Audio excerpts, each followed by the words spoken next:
I guess this is Confronting Yourself Part 2. The first one was a little manic. I was riding my bike, I was feeling very high off of life, almost somewhat spiritual, and just like really, really in this very specific headspace.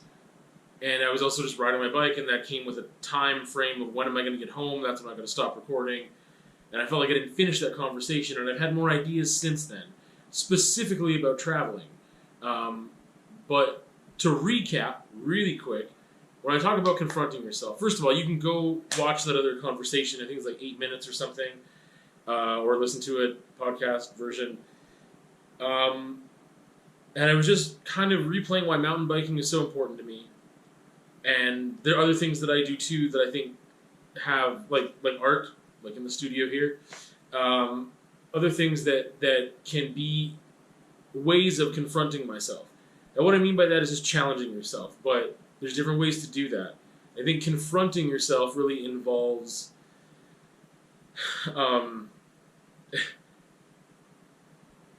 aspect of mortality and existentialism and introspection that has to do with you being aware and conscious and alive and what that means, because that also includes the knowledge that one day you will die, and that confronting yourself with that truth, the universal truth. Confront yourself with the universal truth. That's a better way to say it. I think it's really important to do that on a frequent basis. And I've just been thinking about thoughts here and thinking about thoughts, really. Yes, really. Confronting yourself with the universal truth. Yeah, I think that this looks different for everybody. And there's different layers of it too. So for me, again, just the quickest recap, I talk about reading a book. And I think you can confront yourself, you can challenge yourself with reading a book, you can become open and vulnerable and think about those things and get introspective, and depending on what the book is about, right? Like you might be thinking about your own mortality, and if you're open to things, like it can just be a really rewarding experience and can push you to confront yourself and reevaluate your values is a crappy sentence, but like to rethink your values, to reevaluate your life and your priorities. I think that that's possible to do with reading a book. I also think, okay, well, I'm doing art, like I'm becoming vulnerable and like having to maybe work through certain ideas conceptually, and I'm trying something new and I'm experimenting, whatever. Those are two really safe ways that I do engage in, where I can confront myself. But there's that extra next level stuff that I'm talking about, which is mountain biking for me. That is that thing that I wasn't really engaged in that much beforehand, of having this like next level thing where it's not just conceptual, it is real. That the real life dangers that are present are things you can reflect on. But you need that element of legitimate risk to your being, to a degree. And I think that just does something else. And I think that you can have that every so often and supplement in between with those other activities. For me, making art and reading. And for other people, I mean, listening to music does that too. Watching movies. Like, again, it depends on your intention and purpose. Just like I talk about this in art all the time. Intention and purpose, when you're taking media in and when you're producing it. What was their intention and purpose in making this film? What is my intention and purpose in viewing it? What is my intention and purpose when I create things or when I do anything? So, I mean, those are other things I do too. I guess, like, I watch movies and I can get a lot out of them, and I can think about them and have conversations with people about them and, like, apply them to my life and question myself with the things that are brought up in the film. And, like, you can do that. Those are very safe things. And I think that those are things that I do very often. Mountain biking, because it's not as often and because it is so different and has these elements of risk and danger that can really force you to just be more aware of yourself and the fragility of your existence. I think that is an important element that somehow people need to get more often, including me, because when the weather's not great, I'm not mountain biking. So what should I be doing instead? That's one thing I've been thinking about. Because honestly, even if it's just hiking, depending on where you're hiking, and seeing just the beauty and vastness of the environment around you, and knowing that you are just like a small thing in that environment, and that if you didn't get your footing right or whatever, you could slip, you could injure yourself, whatever. I do think there is that element. I feel like I have to have a caveat every time I bring this dude up, and I hate it, but it's just what I feel like I have to do still. And even though I hate doing it, I just like need to do it. Jordan Peterson, there's like a quote that I was going to use of his, or an idea, not a direct quote, but a concept.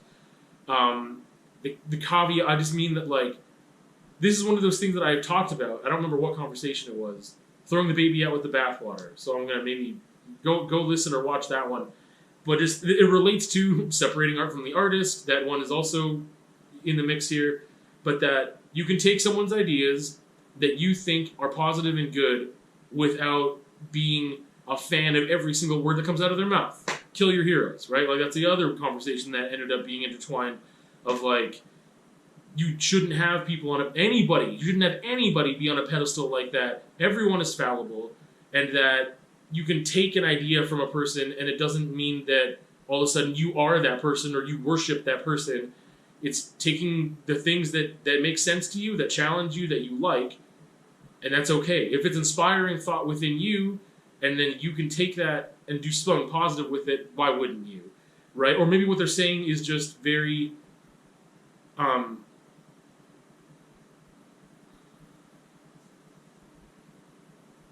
I can't think of the word. Objectively positive anyway. Like sometimes someone says something that's just objectively positive, why can't you just let them have that? And just because you're quoting that person that said it, doesn't mean it's bad. Anyway, then it goes into cancel culture and the whole rest of it. So, I enjoy some of the things that Jordan Peterson says is what I'm saying, not all of it, because I'm not a blind sheep that listens to anything anyone has to say ever and think like, yeah, well, they said it, so that means it's gold. They can do no wrong. Anyway, sorry, rant over. There's an idea that he talks about letting children play. If you don't know Jordan Peterson, he's a very polarizing figure. I'm sorry, I'm just realizing I don't know what's going on here. I haven't sat in front of the camera for a bit. I'm excited. Anyway, he talks about, for the healthy development of children, that they should be engaging in dangerous things safely. This basically goes into zone of proximal development. Like, all these are things that, like, you can go back and, if you haven't watched or listened to those episodes that I've done, zone of proximal development is one. Kill your heroes is another one. Separate art from the artist is another one. Throw a baby out with the bathwater is another one. But zone of proximal development being that you need to be able to... You're not going to grow unless you do something harder than the thing you're doing now, but if you go like 10 steps ahead, you're not going to grow either because it's way too hard. You need to scaffold, you need baby steps, whatever you want to call it. So doing dangerous things safely is something he talks about. So when I'm talking about confronting yourself and your mortality and existence and really putting yourself in a situation, I don't mean put yourself in a situation that, like, I could die any second. I mean, that could happen anyway without you putting yourself in that situation. Just with, like, the weather, something could happen, pull a Donnie Darko and, like, a jet engine falls from the sky.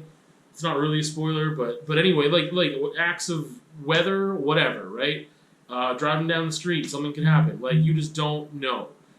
But I'm saying you need to put yourself in situations, but not ones that you feel like, I might not make it out alive today. Like, you don't go into it being like, 50-50 chance I'm not coming out of this. That's not what I mean. Some people take it to that extreme. Some people just go bananas and they do that, but that's not what I'm talking about.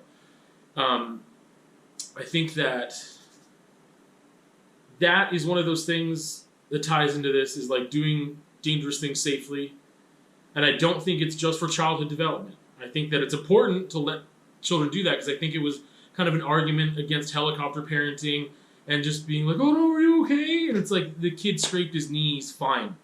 Like, you going swooping in is the opposite of helpful.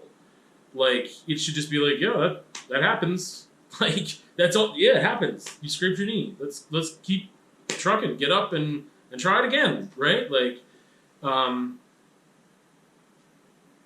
when people travel, because this is just leading back to that, I think that this is one of those things where maybe why so many people,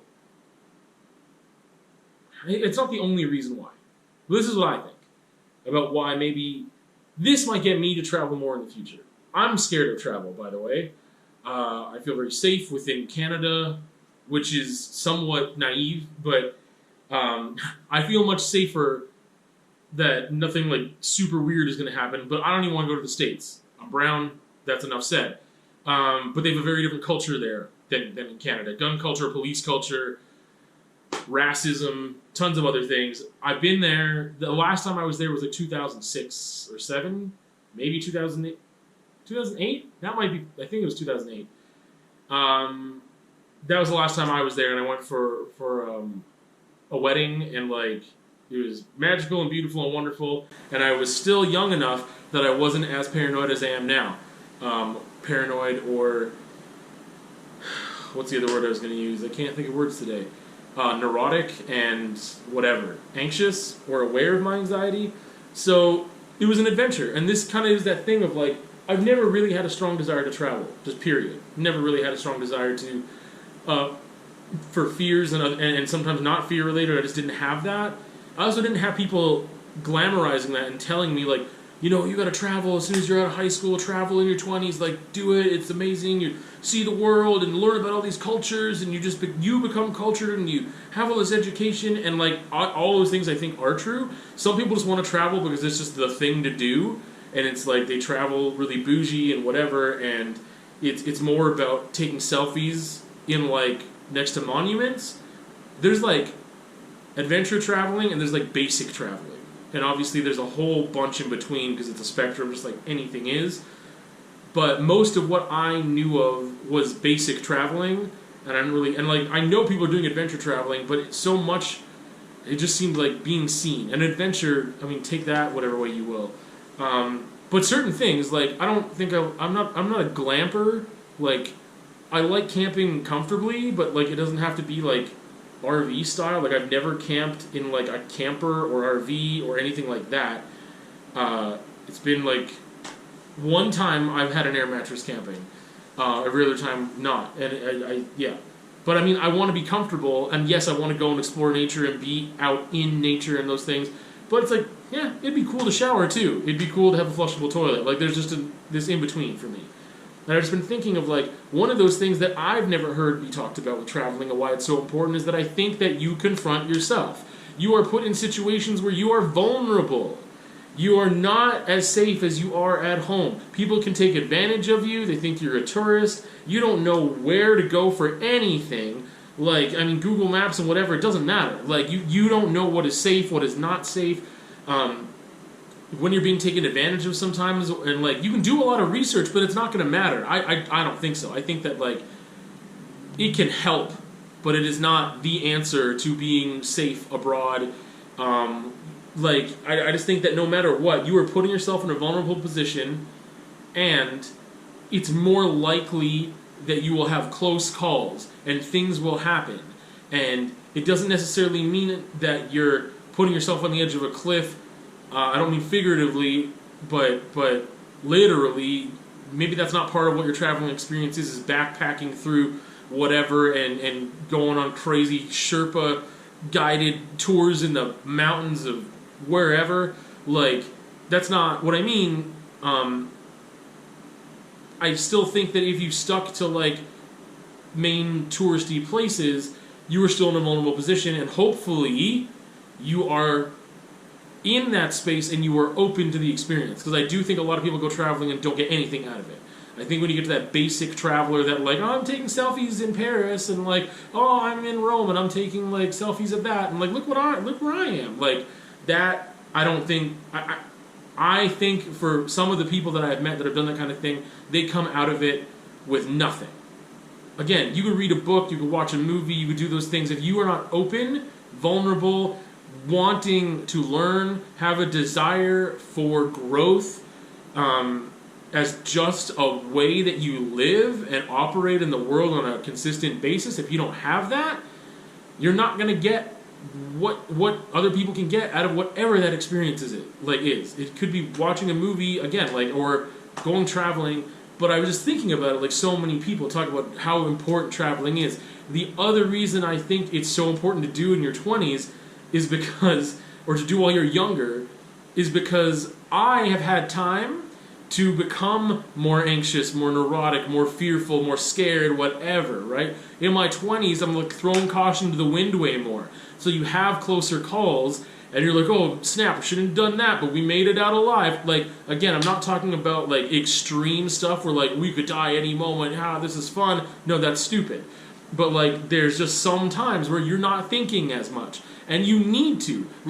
That time of traveling might be an accelerated training ground. So many people go back to man, I saw this stuff and I saw this thing and I experienced this and it just changed me forever.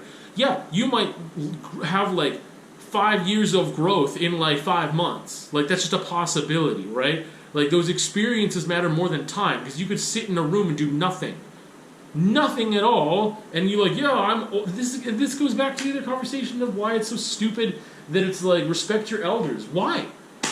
They've been around in life more, but one, that doesn't mean anything. You don't know what experiences they've had just they've been alive for 70 years. That doesn't mean that they've had quality experiences, and you don't know that they've actually interpreted any of those experiences in a way that would make them a better person.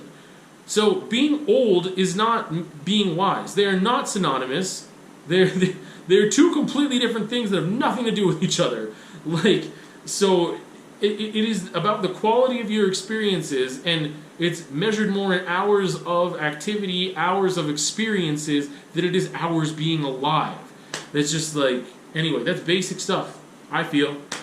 So anyway, that's just a part 2 to confronting yourself and that doing dangerous things safely. I think that the safety part is just the fact that you don't want to die while doing it, because what are you going to learn then? Nothing. You're dead. So you want to do the research, take precautions, ensure your safety as much as possible, and still be pushing yourself.